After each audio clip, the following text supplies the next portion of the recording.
imieniu zarządu Klubu Sportowego Stadion Śląski pragnę zaprosić wszystkich rodziców i przyjaciół naszego klubu na bal karnawałowy, który odbędzie się dnia 15 lutego o godzinie 19 w hotelu Arsenal Palace. Myślę, że będzie zagwarantowana dobra zabawa, nikt nie pożałuje.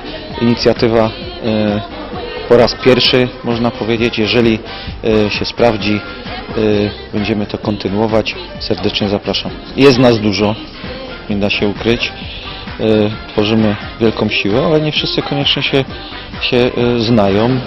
Myślę, że również celem tego balu jest integracja naszej społeczności stadionowej, po to, żeby ta zielona SK jeszcze nas bardziej jednoczyła, a nie dzieliła, bo nie ma powodu, żeby nas cokolwiek tutaj dzieliło. Wszyscy chcemy dobra naszych dzieci.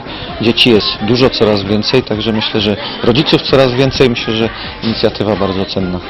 Wszystkich chętnych zapraszamy, nie tylko rodziców. Jeżeli rodzice mają przyjaciół, znajomych, również mogą skorzystać. Myślę, że oferta atrakcyjna. Rzadko się zdarza, żeby w hotelu Arsenal Palace w takiej cenie można się było dobrze pobawić. Atrakcyjne menu, dobry disc jockey, dobra muzyka.